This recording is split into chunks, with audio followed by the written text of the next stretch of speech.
नमस्कार। आज आपके सामने ठाकुर का कुआं प्रस्तुत करते हैं। यह कहानी मुंशी प्रेमचंद्र जी द्वारा लिखी गई है। तो आइए सुनते हैं मुंशी प्रेमचंद्र जी की कहानी ठाकुर का कुआं। जोखू ने लोटा मुंह से लगाया तो पानी में सख्त बदबू आई। गंगी से बोला, यह कैसा पानी है? मारे पास के पिया नहीं जाता, गला सूखा जा रहा है और तू सड़ा पानी पिला देती है। गंगी प्रतिदिन शाम पानी भर लिया करती थी। कुआं दूर था, बार बार जाना मुश्किल था। कल वह पानी लाई तो उसमें बिल्कुल भी बदबू ना थी। आज पानी में बदबू कैसी? लोटा नाक से लगाया तो सचमुच बदबू थी। जरूर कोई जानवर कुएं में गिरकर मर गया होगा, मगर दूसरा पानी आवे कहाँ से? ठाकुर के कुएं पर कौन चढ़ने देगा? दूर से लोग डांट भगाएंगे। साहू का कुआं गांव के उस सिरे पर है, परंतु वहां भी कौन पानी भरने देगा? कोई तीसरा कुआं गांव में नहीं है। जोखू कई दिन से बीमार है। कुछ देर तक तो प्यास रोके चुप पड़ा रहा, फिर बोला, अब तो मारे प्यास के रहा नहीं जाता। ला थोड़ा पानी नाक बंद करके पी लूं। गंगी ने पानी ना दिया। खराब पानी पीने से बीमारी बढ़ जाएगी। परंतु वह यह नहीं जानती थी कि पानी को उबाल देने से उसकी खराबी जाती रहती है। बोली, यह पानी कैसे पियोगे? ना जाने कौन जानवर मरा है। कुएं से मैं दूसरा पानी लाए देती हूँ। जोखू ने आश्चर्य से उसकी ओर देखा। पानी कहाँ से लाएगी? ठाकुर और साहू के दो तो कुएं हैं, क्या एक लोटा पानी भरने देंगे? हाथ पेड़ तुड़वा आएगी और कुछ ना होगा। चुप करके बैठ, ब्रह्मा देवता आशीर्वाद देंगे। ठाकुर लाठी मारेंगे, साहू जी एक के 5 लेंगे। गरीबों का दर्द कौन समझता है? हम तो मर भी जाते हैं तो कोई द्वार पर झांकने नहीं आता। कंधा देना तो बड़ी बात है। ऐसे लोग कुएं से पानी भरने देंगे? इन शब्दों में कड़वा सत्य था। गंगी क्या जवाब देती, किंतु उसने वह बदबूदार पानी पीने को ना दिया। रात के 9 बजे थे। थके हारे मजदूर सो चुके थे। ठाकुर के दरवाजे पर 10-5 बेफिक्रे जमा थे। मैदानी बहादुरों का तो अब ना जमाना रहा, ना मौका। कानूनी मजदूरों की बातें हो रही थीं। कितनी होशियारी से ठाकुर ने थानेदार को एक खास मुकदमे में रिश्वत दी और साफ निकल आए। कितनी अक्लमंदी से एक मार्के के मुकदमे की नकल ले आए। नाजिर और मोहम्मिम सभी कहते थे, नकल नहीं मिल सकती। कोई 50 मांगता, कोई 100। यहाँ पैसे कौड़ी नकल उड़ा दी। काम करने का ढंग चाहिए। इसी समय गंगी कुएं से पानी लेने पहुंची। कुप्पी की धुंधली रोशनी कुएं पर आ रही थी। गंगी जगत की आड़ बैठी मौके का इंतजार करने लगी। इस कुएं का पानी सारा गांव पीता है, किसी के लिए रोक नहीं, सिर्फ ये बदनसीब नहीं भर सकते। गंगी का विद्रोही दिल रिवाजी पाबंदियों और मजबूरियों पर चोटें करने लगा। हम क्यों नीच हैं और ये लोग क्यों ऊंचे हैं? इसलिए कि ये लोग गले में तागा डाल लेते हैं। यहाँ तो जितने हैं एक से एक छठे हैं। चोरी ये करे, जाल फरेब ये करे, झूठे मुकदमे ये करे। अभी इस ठाकुर ने तो उस दिन बेचारे गडरिये की भेड़ चुरा ली थी और बाद में मारकर खा गया। इन्हीं पंडित के घर में तो 12 मासी जुआ होता है।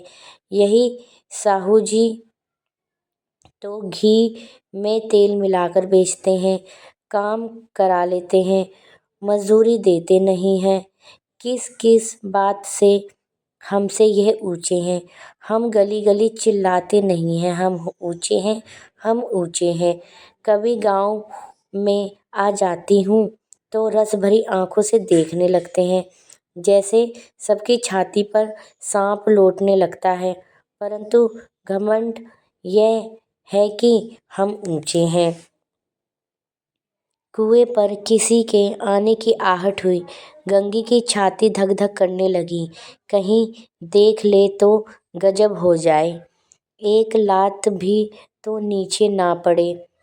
उसमें घड़ा और रस्सी उठा लिया और झुककर चलती हुई एक वृक्ष के अंधेरे साए में जा खड़ी हुई। कब इन लोगों को दया आती है। किसी पर बेचारे महंगू को इतना मारा कि महीने लूलुघान रहा, इसलिए तो कि उसने बेगार ना दी थी। इस पर ये लोग ऊँचे बनते हैं। कुएं पर स्त्रियां पानी भरने आई थीं। इनमें बात हो रही थी कि खाना खाने चले और हुक्म हुआ कि ताज़ा पानी भर लाओ, घड़े के लिए पैसे नहीं हैं। हम लोगों को आराम से बैठे देखकर जैसे मर्दों को जलन होती है। हाँ, यह तो ना हुआ कि कालिया उठाकर भर लाते, बस हुक्म चला दिया कि ताज़ा पानी लाओ। लैंड्रियन नहीं तो और क्या हो तुम, रोटी कपड़ा नहीं पाती, 10-5 रुपए भी छीन झपट कर ले ही लेती हो। और लैंड्रियाँ कैसी होती हैं? मत लजाओ दीदी, दिन भर आराम करने को जी तरस कर रह जाता है। इतना काम किसी दूसरे के घर कर देती तो इसमें कहीं आराम से रहती। ऊपर से वह एहसान मानता, यहाँ काम करते करते मर जाओ, पर किसी का मुँह ही सीधा नहीं होता। दोनों पानी भरकर चली गईं तो गंगी वृक्ष की छाया से निकली और कुएं की जगत के पास आई। बेफिक्रे चले गए थे। ठाकुर भी दरवाजा बंद कर अंदर आंगन में सोने जा रहे थे। गंगी ने क्षणिक सुख की सांस ली। किसी तरह मैदान तो साफ हुआ। अमृत चुरा लाने के लिए जो राजकुमार किसी जमाने में गया था, वह भी शायद इतनी सावधानी के साथ और समझ बूझकर ना गया हो। गंगी दबे पांव कुएं की जगत पर चढ़ी। विजय का एहसास अनुभव उसे पहले कभी न हुआ था। उसने रस्सी का फंदा घड़े में डाला, दाएं बाएं चौकन्नी दृष्टि से देखा, जैसे कोई सिपाही रात के शत्रु के किले में सुराख कर रहा हो। अगर इस समय वह पकड़ ली गई तो फिर उसके लिए माफ़ी या रियायत की रत्ती भर उम्मीद नहीं।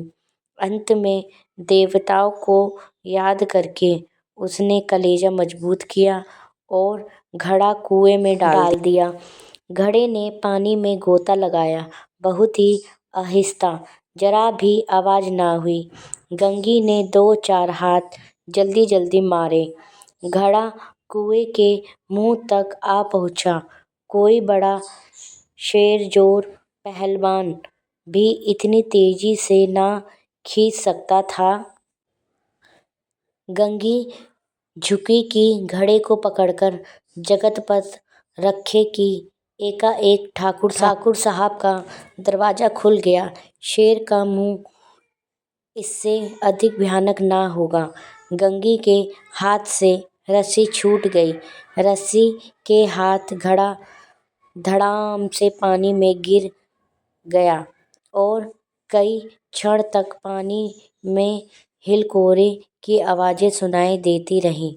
ठाकुर कौन है, कौन है पुकारते हुए कुएं की तरफ आ रहे थे और गंगी जगत से कूदकर भागी जा रही थी। घर पहुंचकर देखा कि जोखू लोटा मुंह से लगाए वही मैला गंदा पानी पी रहा है। ये कहानी आपको कैसी लगी?